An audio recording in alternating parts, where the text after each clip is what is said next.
Good afternoon. Hello, and thank you for joining today's conference call. My name is Ami Copeland, and I'm the Executive Director of Business Forward. Business Forward is a trade group based in Washington, D.C., with a large national business leader network.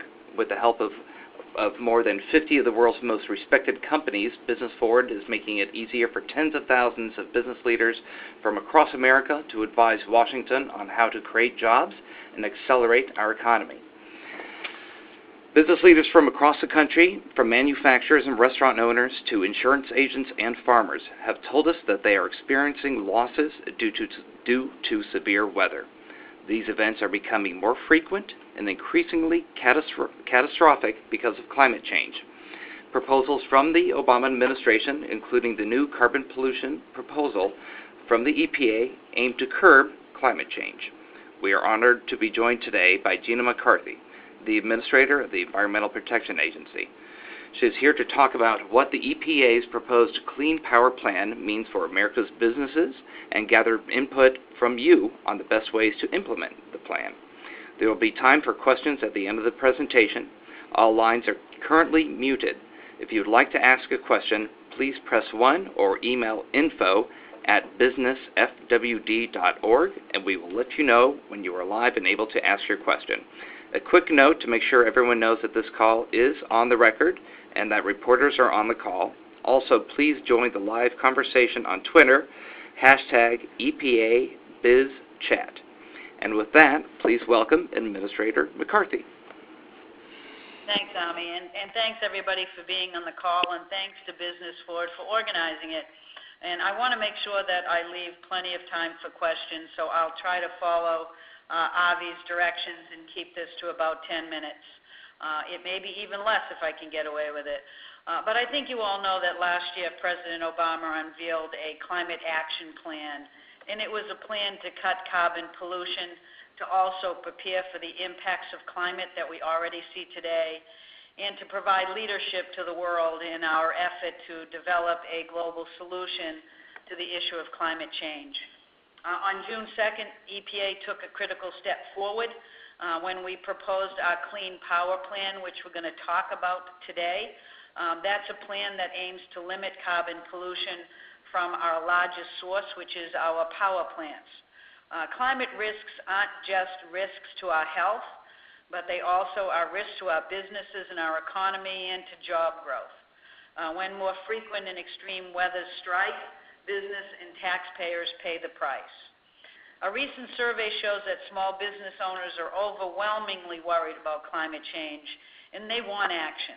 The Business Roundtable said that they look forward to cost-effective carbon pollution solutions that protect people and grow the economy, and we believe that the Clean Power Plan rule is just that, because the American people overwhelmingly agree, and they see and feel that climate risks are already here. We certainly know that the impacts of climate are already being seen and documented, and people really want some common sense climate action, and that's what the President has called for, and that's what EPA has been working on. And that's really what our proposal is all about. And when we act, we can turn these climate risks, we believe, into real opportunities. So the centerpiece of our proposal on the Clean Power Plan is really flexibility. That's how it's ambitious and achievable. That's how we keep from prescribing solutions. Instead, we push forward to achieve some real measurable progress. Flexibility is sending a signal of certainty that directs investors towards more energy efficient and low carbon technologies. And your companies are the ones creating those technologies. So we're excited to hear from you about your reaction to this proposal and how we can continue to make it better. So our proposal really isn't just about cutting carbon pollution. It's an investment strategy. And it's going to, we believe, deliver some long-term growth opportunities. In fact, a report just came out today that says our proposal will expand economic opportunities in states like Oklahoma, Texas, Arkansas, and Louisiana. Because of increased demand for low-carbon energy, which will grow industries and which will add jobs. Now, we can't forget that there are tremendous benefits that this proposal will deliver. And all told, we can deliver up to $90 billion in public health and climate benefits. And we'll see some benefits right away from reduced smog and soot and other co-pollutant harms.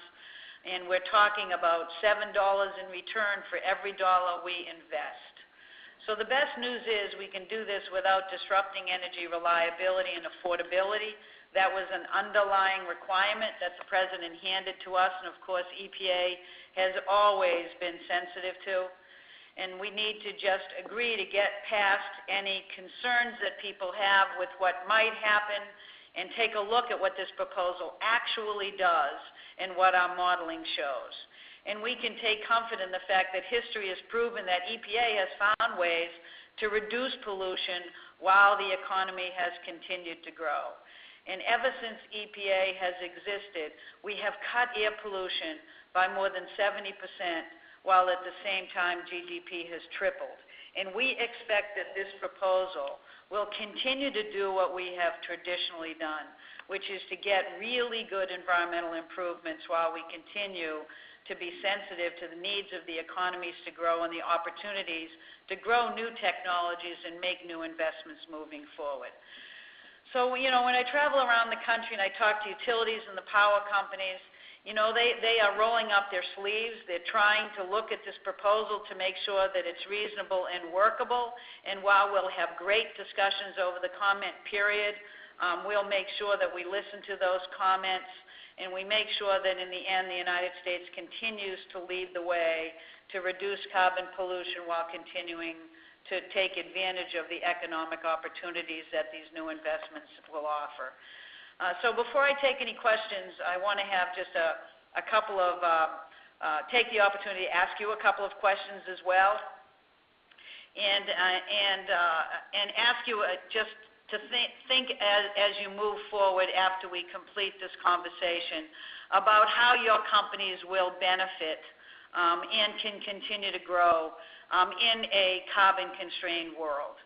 I really need you who actually drive these new technologies and new investments to the table to keep bragging about the work that you do.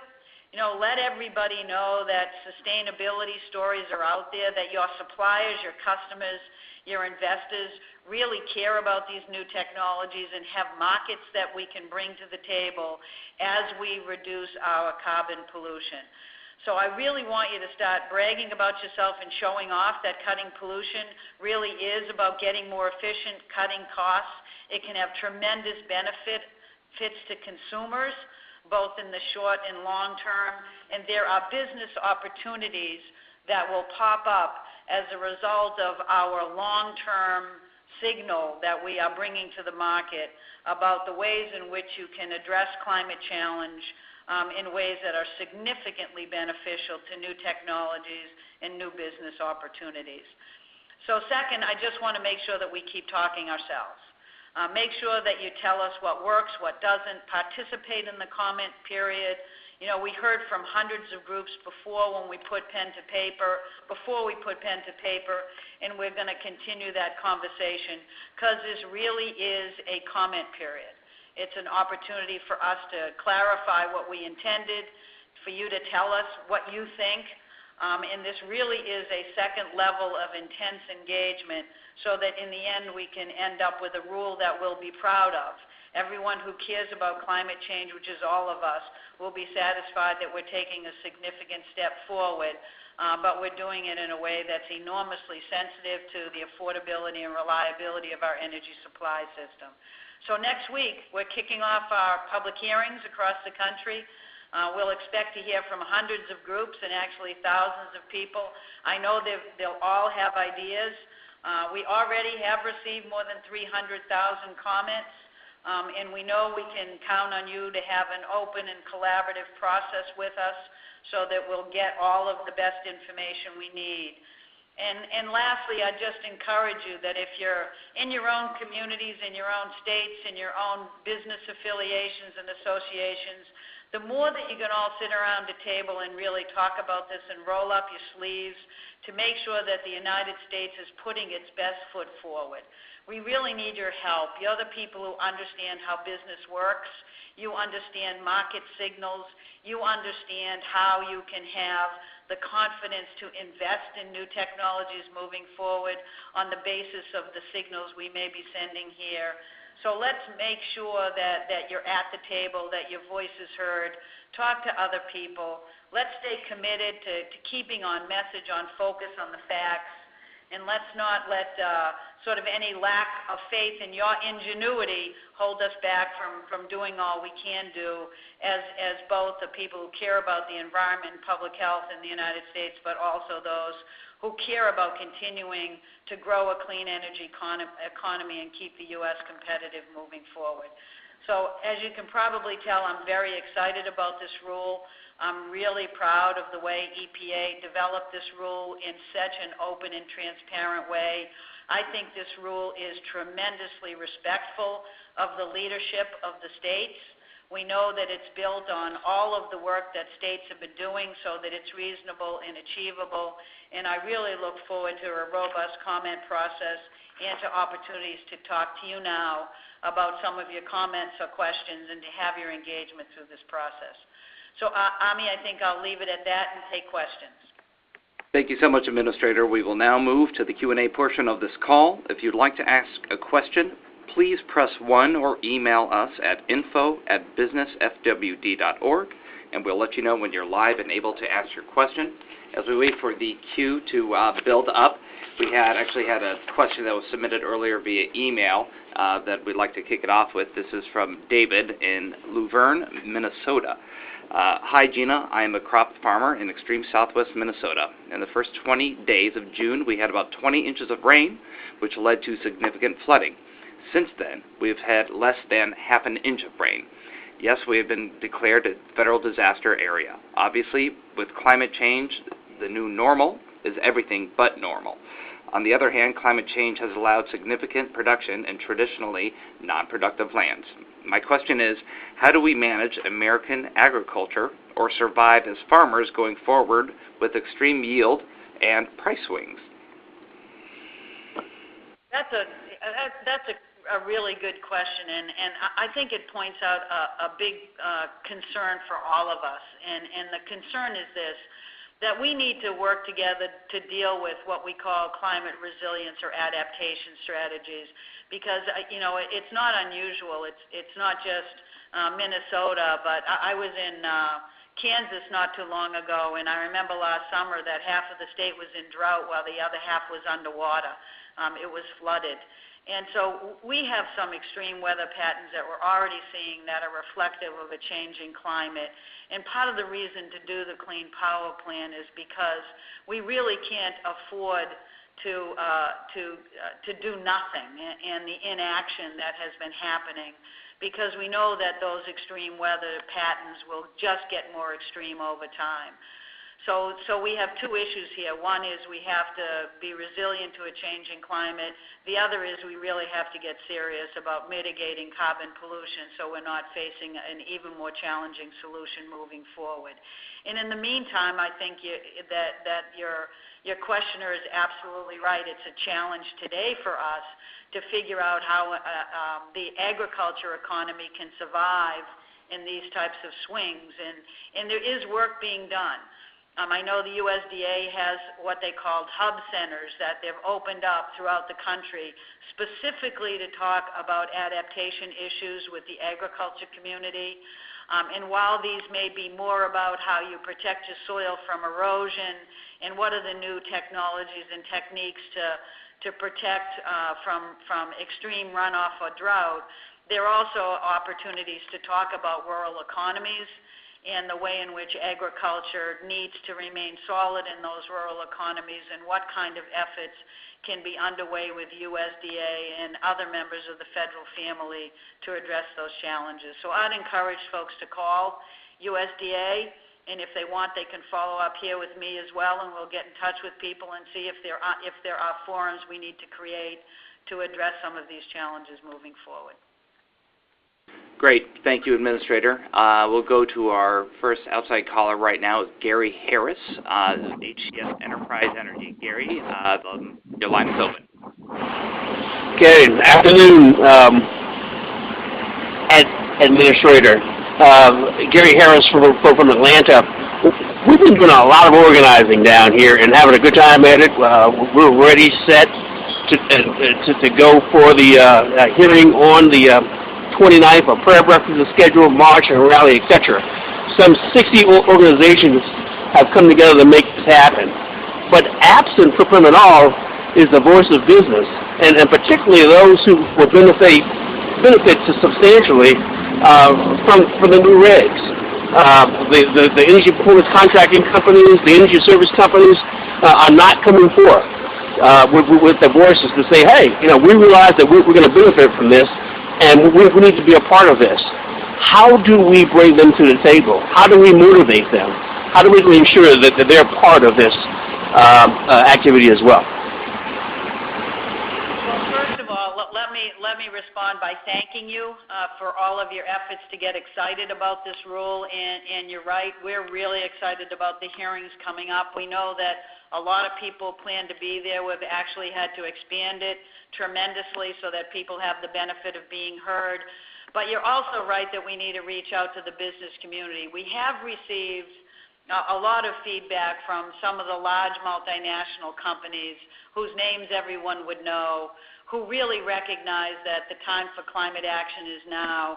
And they recognize that there's two ways in which businesses have to get involved. One is there's many small businesses, entrepreneurs, new technologies that will tremendously benefit if there are investments in new types of technologies, because this rule will really promote low-carbon strategies. It will promote renewables moving forward. It will open up opportunities there.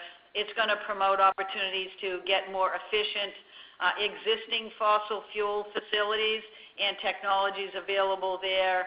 There's going to be a lot of job opportunities in energy efficiency technologies, demand-side opportunities, everything from more efficient buildings to more energy-efficient houses, to more energy-efficient appliances.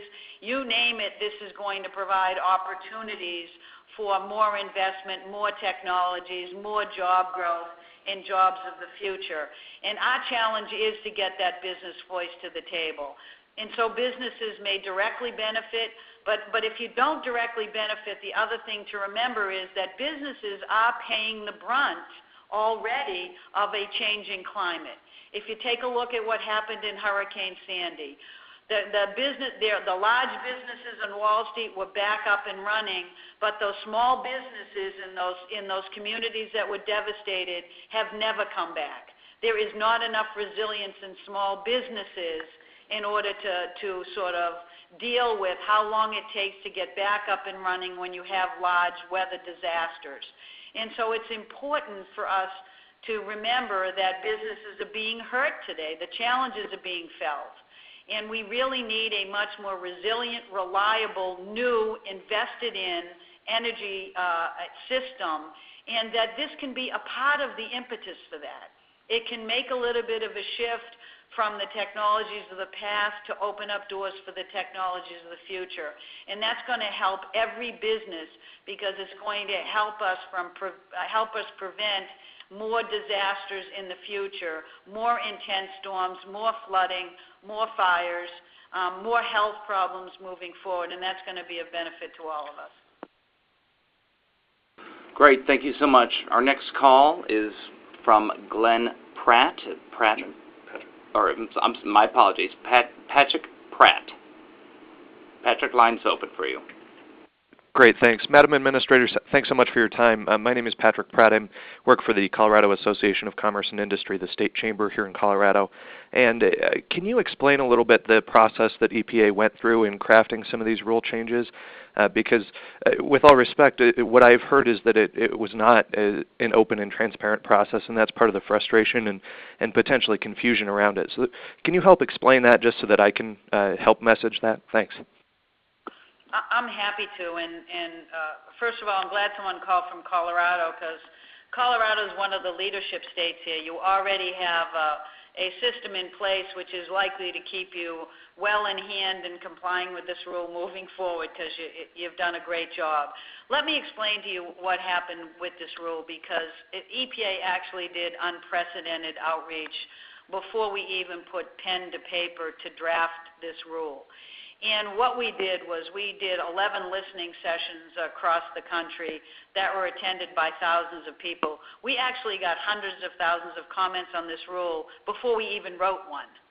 And that is because we knew this was going to be very challenging to meet the needs of the president, because he was calling for us to do a rule which clearly needed to drive down carbon pollution from the largest sources in the United States, but at the same time, he made it very clear that we had to maintain the reliability and affordability of the energy supply system, and that we had to use this as a mechanism for continued economic growth, as well as to spark innovation and investment in new technologies.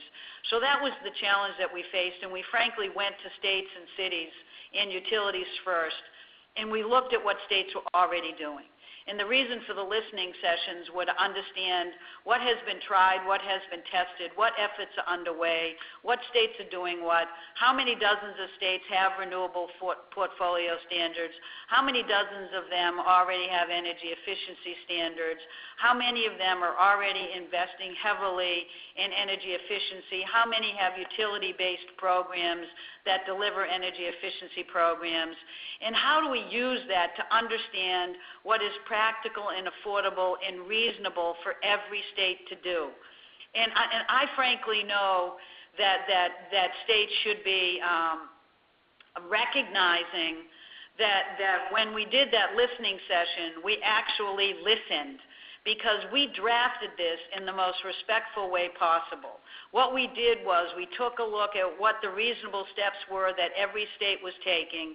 We took a look at where every state was in 2012, the latest data we had in terms of what their energy world looked like. We made some moderate assumptions about what each state could do on the basis of what states were already doing, and that's what we set the target for. And for that, we looked at ways of reducing efficiency, taking waste out of the system, and looking at opportunities to encourage low carbon energy sources or cleaner energy sources. And then for each state, we set a target based on those reasonable and affordable practices. And then we told every state to get there whatever they wanted. They didn't need to take any of the routes that we used to establish the standard. They could do it in a variety of approaches that were most important to them, meaningful to them, and so that a heavily dependent coal state could remain heavily dependent and invest in making those units more efficient. A state that had lots of renewable opportunities and had already moved forward with those could build on that. States like Colorado that already have a bill in place and efforts underway to move to a low carbon future could continue to chart that path moving forward and fall well within the standards or the targets that we put out there. And then the last thing we did was we also told states that they could regionally work together. And I think so if there was a surprise here, I think the surprise was that EPA listened as closely as we did, and we provided as much flexibility to the states and the utilities as we did. The real challenge that we find people are having is that we really have left them to make decisions in a way that's best for them instead of making any attempt to doing a one-size-fits-all approach. So if there is a surprise, I'm hoping it's a pleasant one. Great. Thank you, Administrator. We're going to do one more call. The next and final call is from Susan Horsfall with Preserve Capital. Susan, your line's open. Thank you. Thank you, Madam Administrator, Madam McCarthy. I am interested in knowing what the plan is for the implementation of LNG, liquefied natural gas, both here at home and as an export. Well, thanks for raising the question. I think you're moving into an area that's not exactly squarely on target for this rule or for EPA. So let me broaden the discussion a little bit. I think you know that the President has pulled together a climate action plan, and one piece of which is this rulemaking. And certainly LNG can become part of the ways in which different states develop their own energy strategies, and they can certainly provide opportunities for lowering the carbon intensity at their fossil fuel units. But more importantly, I think, is that the climate action plan that the President developed, part of that effort is to do a complete study working with DOE, and FERC would be involved in this as well, and to some extent EPA, looking at infrastructure, looking at the resources that the U.S. has for both fossil and renewable energy, and looking at the best way in which those can safely and responsibly be developed, and how they can best be utilized. And that's a much larger effort than EPA, and it's one in which DOE is looking at as part of a quadrennial energy review, and there is a time constraint or a timeline for that review to be put out. I think the draft is due in December or the beginning of next year. I apologize, I don't know the exact date. But it's going to take a look at some of the infrastructure. It's going to look at where the resources are. It will be some discussion over the next few months about export opportunities and constraints. Those are issues that are best left up to the energy world to discuss with EPA's input. But for me, the major task of EPA really is to make sure that this rule is respectful of an all-of-the-above strategy. One of the reasons why we developed it with so much flexibility is that we understood that every state relies on a different energy mix, and that the President's commitment is that any energy that can be delivered cleanly and safely should have an opportunity to be on the table today and in the future. And part of what we see as an outgrowth of this rule is that while people are concerned about whether it's going to be detrimental to the continued use of fossil fuels, instead it shows that fossil fuels can continue to have a significant part of the energy mix, even in a low-carbon strategy. What we see here is that both coal and natural gas will continue to be burned at about the level, utilized at about the level of 30 to 31 to 32% of the electricity in 2030, even as part of a low-carbon strategy that this clean power plant rule will require. So we have right now a coal generation of about 37%. In 2013, that's only going to be reduced in our estimation and modeling to about 31% in 2030. So the good news is that DOE and FERC and the Department of State and others can discuss LNG and feel confident that every fuel supply has a place in the United States in these state strategies, and it's really going to be up to states to develop those strategies moving forward. Thank you so much, Administrator, and thank you everyone for joining us today on this call. It was very substantive, covered a lot of issues, and we really appreciate you taking the time, as well as many of you from around the country to join. If you'd like more information about these proposed regulations and the rules, please go to epa.gov. If you would like more information about our organization, Business Forward, please visit us on the web at businessfwd.org. Again, thank you so much for taking the time out today, and we'll see you on the next conference call. Thank you so much, Administrator. Thanks, Ami. Take care.